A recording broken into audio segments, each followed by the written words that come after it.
Hello students. तो हम कृतिका का दूसरा पार्ट जॉर्ज पंचम की नाक आज हम पढ़ेंगे। और इस जॉर्ज पंचम की नाक के जो लेखक हैं वो हैं कमलेश्वर। तो जॉर्ज पंचम की नाक इस पाठ को पढ़ने से पूर्व हम ये जान लें कि जॉर्ज पंचम थे कौन।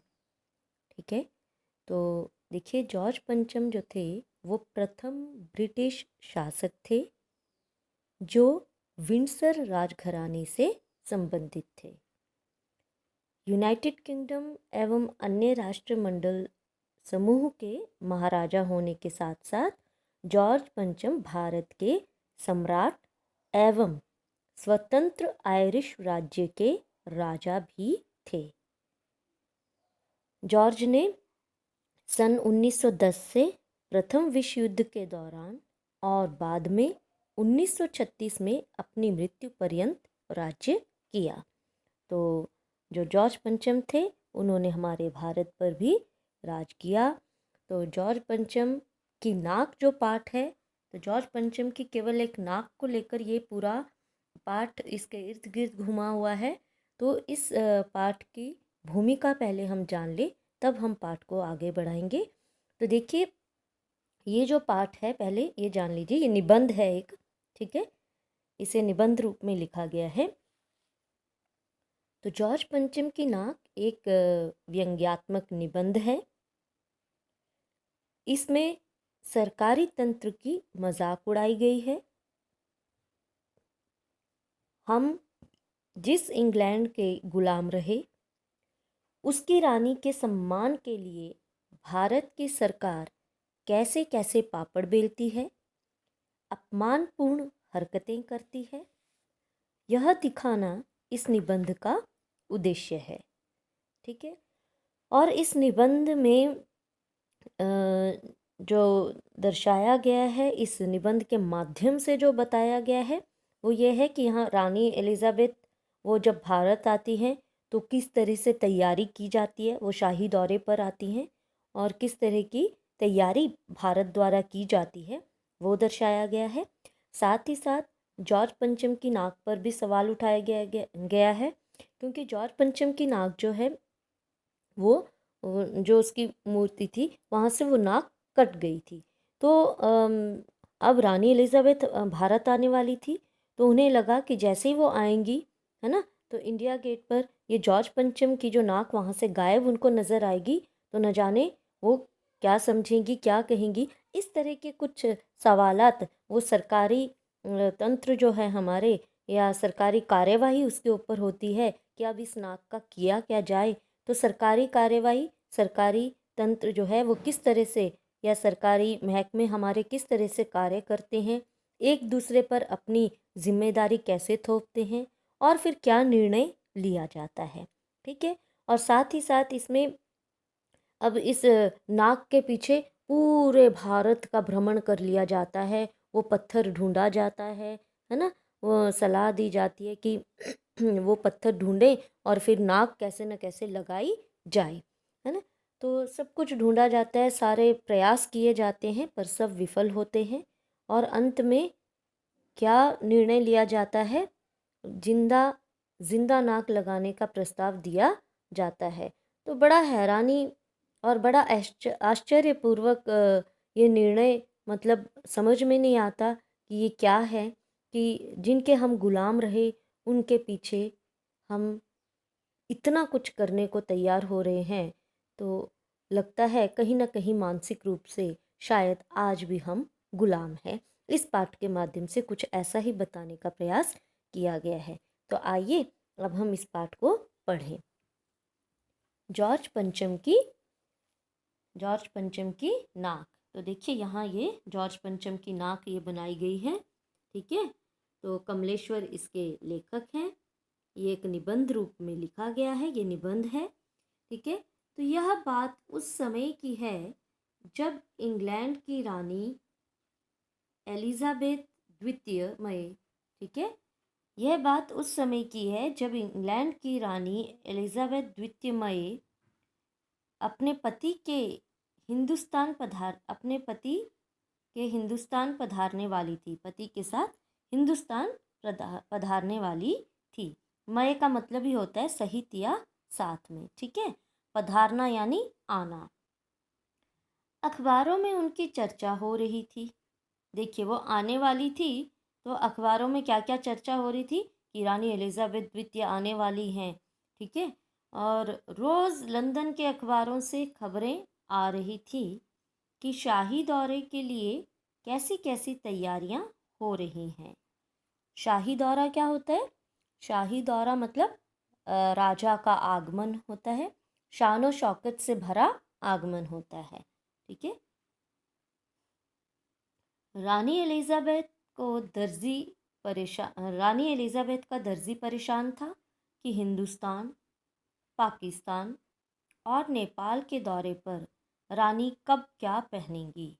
अब देखिए, अब रानी एलिजाबेथ आने वाली हैं, वो शाही दौरे पर आ रही हैं, वो भारत आ रही थी।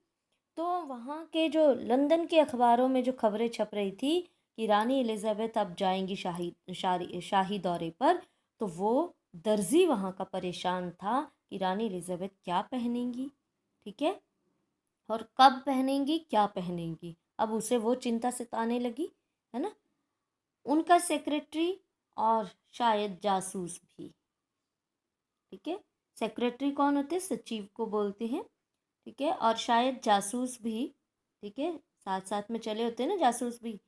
उनके पहले ही इस महाद्वीप का तूफानी दौरा करने वाला था, ठीक है।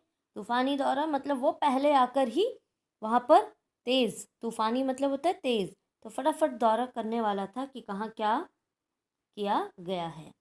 आखिर कोई मजाक तो था नहीं, ज़माना चूंकि नया था, फौज फाटे के साथ निकलने के दिन बीत चुके थे, इसलिए फोटोग्राफरों की फौज तैयार हो रही थी, ठीक है।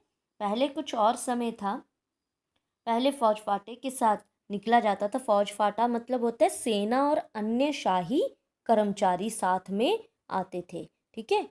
रानी एलिजाबेथ अगर आ रही है तो उनके साथ कौन कौन आएगा? सेना भी साथ में आएगी, अन्य शाही कर्मचारी भी साथ में आएंगे उनके, क्योंकि उनका पूरा ख्याल रखा जाएगा कि कब वो क्या कहीं पहनेंगी, कब क्या खाएंगी, कब क्या करेंगी, कब आराम करना है, सारा ख्याल उनका रखा जाएगा।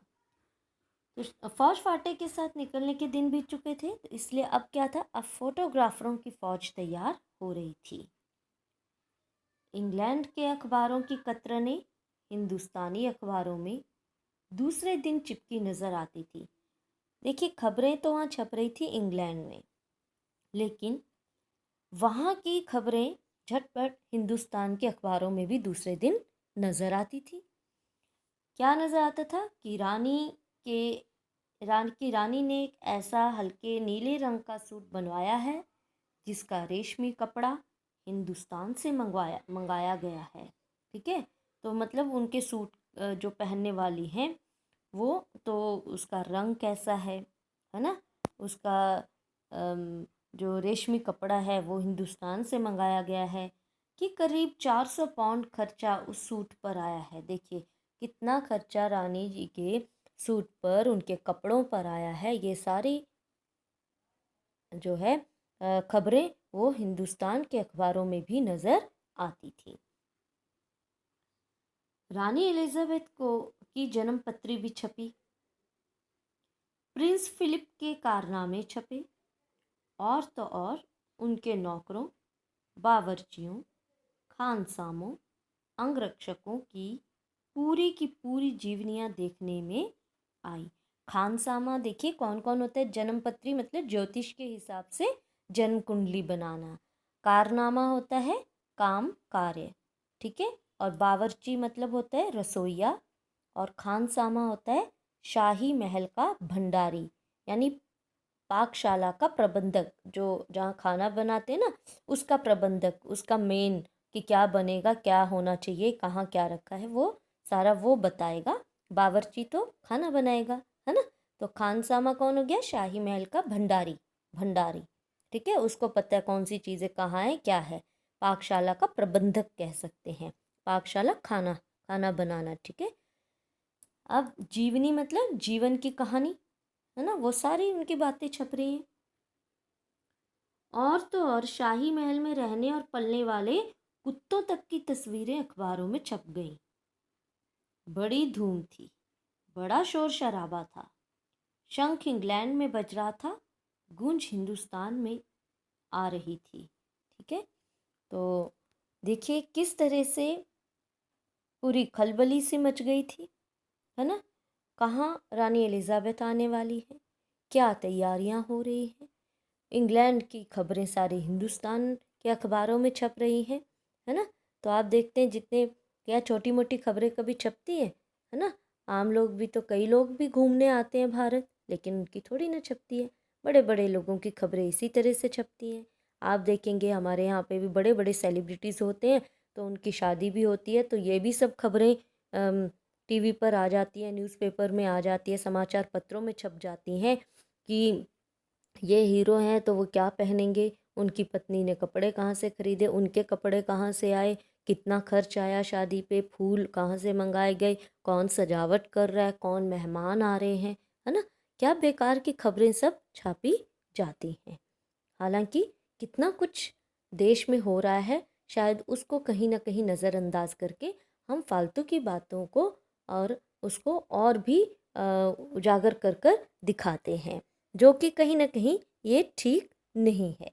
ठीक है, तो यहाँ देखिए बहुत से प्रश्न इसमें से बनते हैं। देखिए कौन शाही दौरे पर आने वाला था, कौन आने वाला था, तो यहाँ आप क्या करेंगे, जितना पढ़ा है हमने, आप केवल प्रश्न निर्माण करेंगे। ठीक है, प्रश्न निर्माण करेंगे और जितने प्रश्न बन सकते हैं वो बनाएंगे। और देखिए इसमें से देखिए क्या क्या प्रश्न बन जाते हैं कि कौन हिंदुस्तान शाही दौरे पर आने वाला था। ठीक है, और लंदन के अखबारों में रोज़ क्या खबरें छपती थी। ठीक है, और जो रानी एलिजाबेथ थी उनका दर्जी परेशान क्यों था। ठीक है, और साथ ही साथ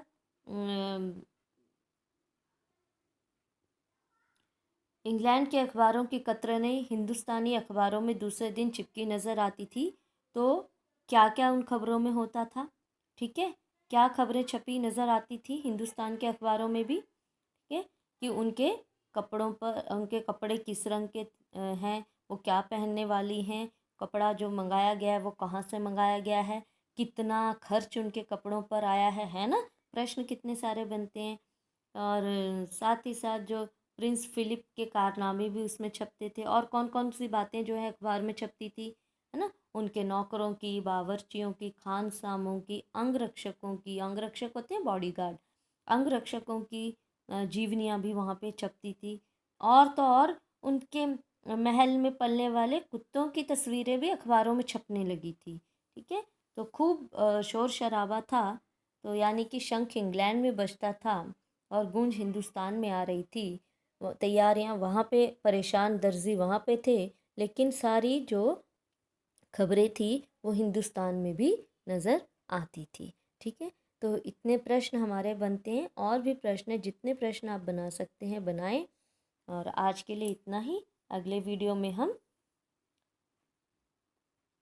आगे फिर जॉर्ज पंचम के पाठ को हम आगे बढ़ाएंगे। ठीक है, till then bye and thank you.